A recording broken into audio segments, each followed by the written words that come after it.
Welcome back, and in this video we are going to go through buyer types, the different types of personalities that you sell to, and the importance of being flexible when selling from one personality type to another, as if you're only selling to one type, you're only really satisfying about a quarter of your audience.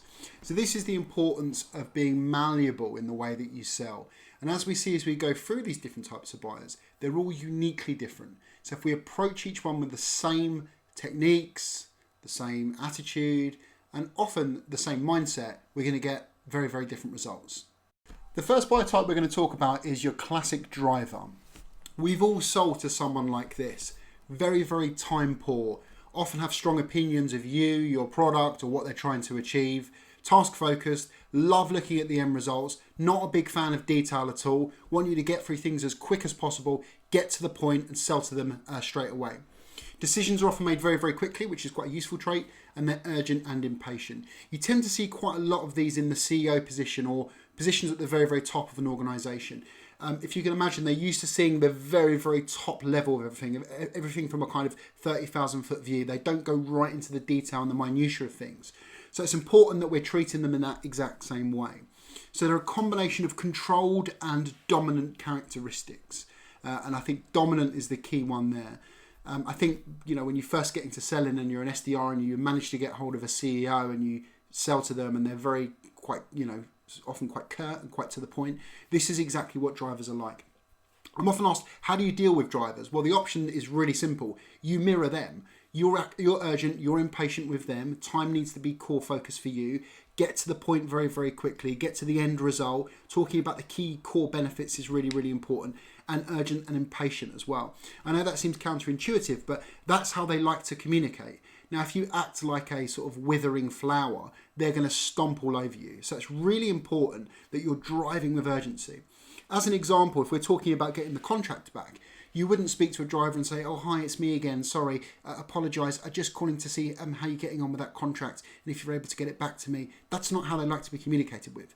You need to grab the conversation by the balls and say, look, we agreed on this. I need that contract back as soon as possible. Are you able to get it back to me by 2 p.m. today? And again, that urgent, that impatient, that directness is what's going to help you with communicating right when it comes to drivers. Up next, we have expressives.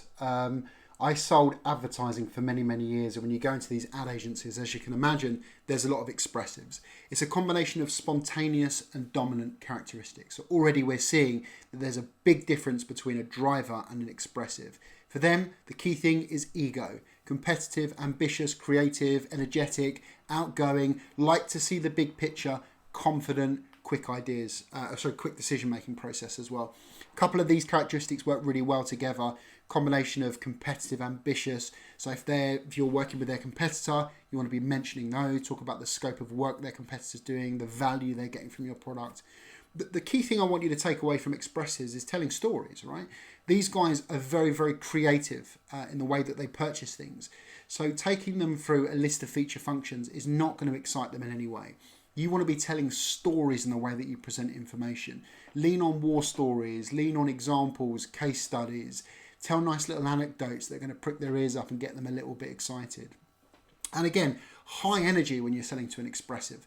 Being down and down when you're selling to them is not going to get them excited, not going to get them engaged in whatever it is you're selling, be it a product or a service. So think about this. As soon as you realize some of these characteristics or some of these traits, you want to be turning your personality up to 11 and making sure that you're really energetic, really telling stories as you go through this process, leaning on the ego, the competitiveness, the ambition of the customer, how creative they are. Make sure that you're really hitting those key notes, and this will get you some value for these guys. Okay, now we have Amiables. This is a combination of spontaneous and easygoing characteristics. Full disclosure, I find it really hard to sell to these guys. People is key. Everything is okay, social, tolerant, relaxed, time rich. They like to talk about you. They don't like confrontation, which can be difficult in a negotiation or wanting to get something back from the client. Sharing, trusting, need to be liked, and the decision-making process is often quite slow. You get a lot of these people in HR functions, just to be brutally honest. And again, it's different strokes for different folks. Some people prefer selling to these guys. I find it quite difficult. I much prefer selling to drivers and expressives. Now think about these guys here, right? The real key thing to them is the relationship between you and them, and that is often the thing that they're buying into is you.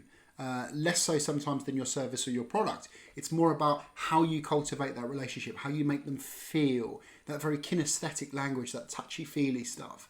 There's some stuff working against you, like slow decision-making process. But again, if you build a strong relationship in that process, you're harnessing that trust to make sure that you can speed them along.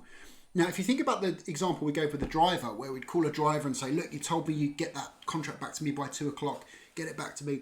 You wouldn't be able to treat an Amiable that way. They'd find it really uncomfortable. In fact, that confrontation wouldn't make them feel at ease at all. We'd have to use a slightly different tactic.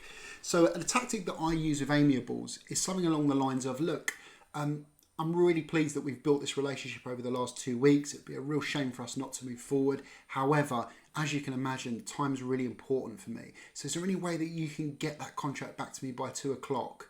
And I'll see what I can do at my end. And again, straight away, we're using the relationship as the leverage, where we wouldn't do that with a driver. A driver wouldn't care about that. So think about some of the things we can do. And again, this is about mirroring with them.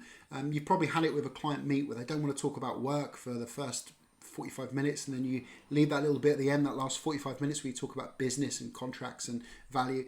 And that's a classic sign of an Amiable. They want to get to know you, they want to understand you, and they want to build a relationship. So again, just think, driver, expressive, Amiable. Already we're seeing there are 3 very different ways of selling in the way that you approach it and how you make the customer feel. Last but certainly not least, we have Analyticals.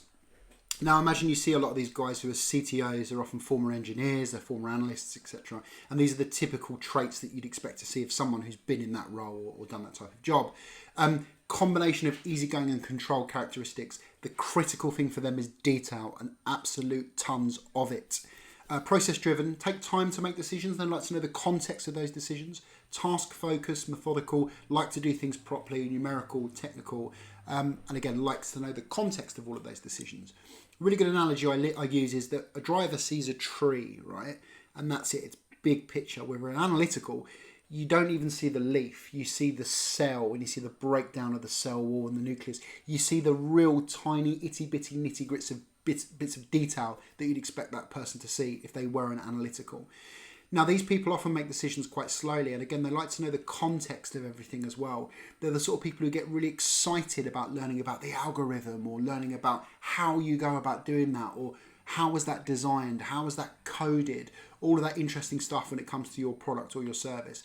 Bits that you probably deem not to be that important or interesting, they get a great deal of interest out of, and they like to know that. Imagine if they're going to even buy a camera. These are the people who probably read 1,000 different reviews, want to know the specs of that camera, exactly what it does and how it does it, and what chip it uses and where that chip comes from. That level of detail is really important to them. Now, again, to go back to the initial conversation around drivers, expressives, Amiables, and obviously Analyticals, as you can see, there's a real difference in the way that you'd sell to these people. Analyticals, if you approach the same way you sell to an analytical like a driver will just get frustrated and be like, what are you talking about? Just get to the point really quickly. With a driver, if you were selling to an analytical in the same way you sell to a driver, they'd be completely lost by the complete lack of detail, and they'd want to know, and they'd have 1,000 questions.